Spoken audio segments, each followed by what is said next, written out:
Good morning and welcome back to Flashback Friday on Gaming with ADHD.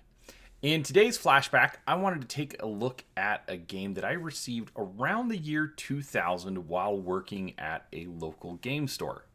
As an employee, we were allowed to open games from time to time and inspect the contents. We would reseal them later. It was a different time, don't judge me. And sometimes we would even get to play some of the games to be able to more effectively share and sell the games to customers. Now, one of these games that we tried was TAMSK by Chris Berm. In 1997, Chris released the first of what would come to be known as the GIPF project.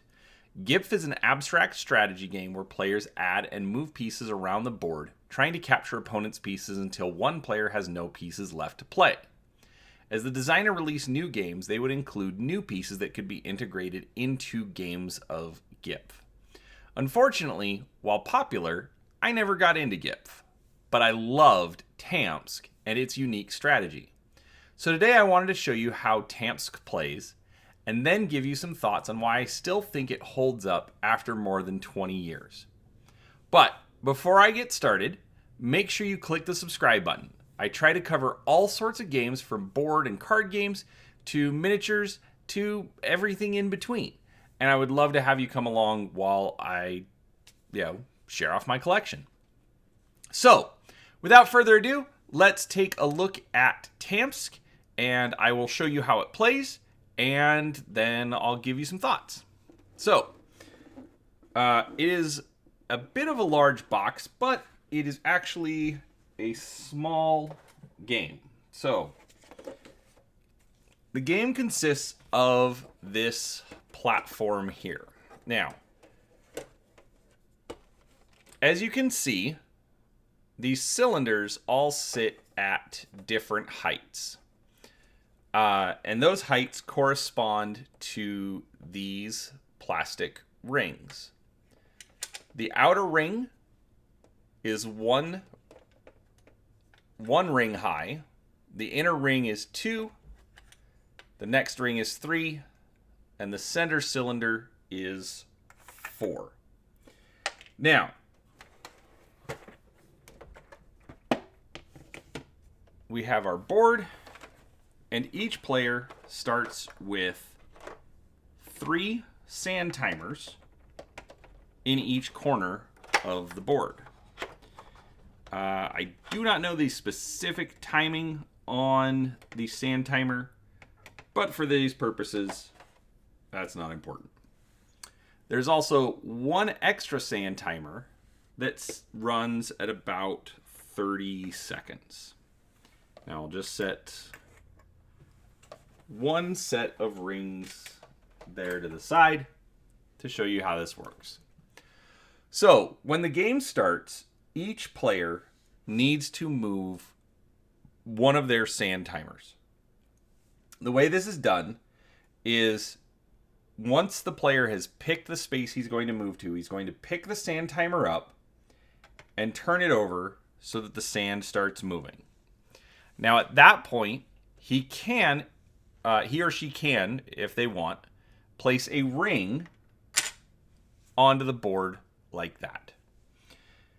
Now, the second player goes and can place a ring, and play continues until all 6 sand timers are running. And now, the reason that you have to start with moving all of your timers is because this is what determines what you can do for moving your pieces. The object of the game, because each player has a stack of these rings, the object is for each player to get rid of as many rings as possible. But if for some reason your sand timer runs out, well, that sand timer is now dead. It can't continue to be used for the game. So, you have to constantly be watching your sand timers, making sure that they're still moving and making sure that you can use them. Now, if your opponent is stalling, that's where this timer comes in. You can take this, flip it over, and when it runs out, if they have not taken a turn, then their turn is over. So they've lost the opportunity to move one of their timers and play a piece. The catch to this is, as long as it is already running, even if they've already taken their turn, you can't flip it again, or they can't flip it on you until until it stops running. So play continues around the board until either all of the sand timers have run out, or until there are no moves left on the board. Now, if for some reason there is a tie, so if all of the rings have been played, the timers cannot be moved anymore, at that point, each of the players then has to wait, because you have to see which of the sand timers will be the last one to stop. And that's how you break ties. So, but other than that, that's all there is to the game. It's very simple. One of the things I like about it is that games of TAMSK are extremely fast. This morning, my son was getting ready for school, and he's actually never played it before. And during a break from work, I was actually able to teach him how to play, and we were able to finish a game, in the about 15 minutes that we had. The rules on top of that are extremely simple, and they're easy to remember and teach. Sadly, I don't remember when the last time that I played TAMSK was. I believe it was over 7 years ago, because I do not think that this game has ever been played in this house. And for the most part, I was able to remember the rules and teach my son with only one mistake and only one reference to the rule book, because I'd forgotten a rule. The mistake that I made was I forgot to tell my son that he had to move all of his sand timers before he could move one a second time. But that wasn't a big deal. By like his fourth or fifth move, he had moved all of his timers. So, I don't care. As far as the rule that I needed to look up, I couldn't make a move, and there were still valid moves on the board to make, and I'd forgotten that you could pass your turn. So I looked it up, I passed my turn, we kept going, and we finished the game. My son actually ended up winning. He had one ring left, and I had 3. So, pretty solid win. We didn't have to, use the tiebreaker. Now, with that being said, the rules are simple, but they're not so simple in a way that detracts from the enjoyment of the game.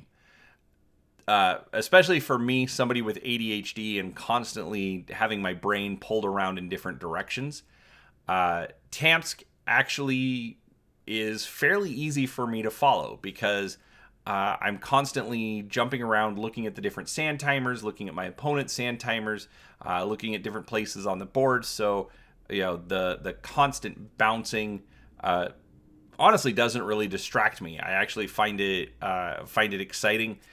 It definitely spikes that dopamine hit.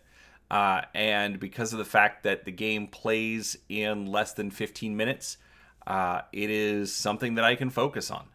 In fact, the sand timers make you focus on it. You have to be aware of what's happening and what's going to be coming down the pipe. Overall, I'd have to say, if there were any dislikes, honestly, I can't think of any dislikes. I think the game is a nice, casual, 2-player game that, I probably should have set up and out for play more often than I do, but I can work on that moving forward.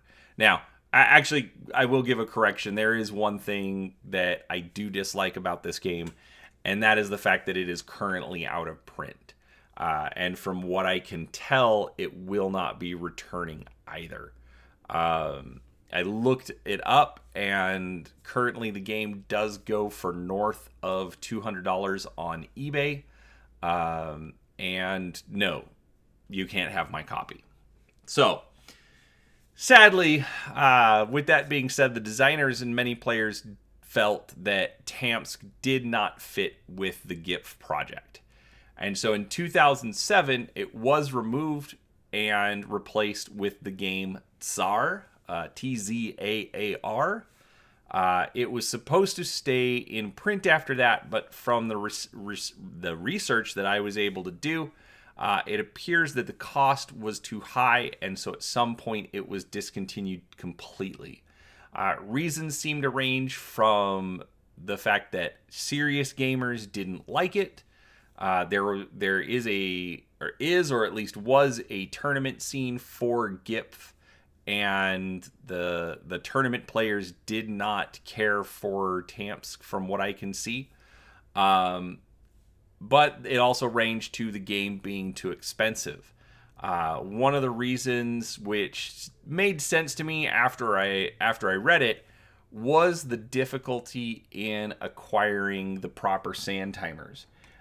Because they are used to to basically give a time limit for each player, you need to make sure that they're very accurate. And being able to get accurate sand timers, especially in the early 2000s, was a lot more difficult and a lot more costly. So, unfortunately, all of the combination of factors, I don't know the exact reason that it was discontinued, but effectively everything contributed to the downfall of TAMSK. Now, in conclusion, I just want to say that just because a game is old doesn't mean it's not a great design. I think sometimes in the board game hobby, we get so caught up in the cult of what's new, what's releasing, what's coming out, that we forget about some of the absolute gems that have already been designed. And I believe that TAMSK is one of those games that deserves to be remembered. So, what games do you think have been forgotten? Let me know in the comments. And who knows, maybe they'll end up on a future episode of Flashback Friday. So, don't forget, if you like the video, please do give it a thumbs up. I would absolutely appreciate it. And if you like what you saw, go ahead and subscribe to the channel. I'm having fun getting these videos out, and I hope they're giving you some good information as well. So, thank you for watching, and we'll talk to you next time.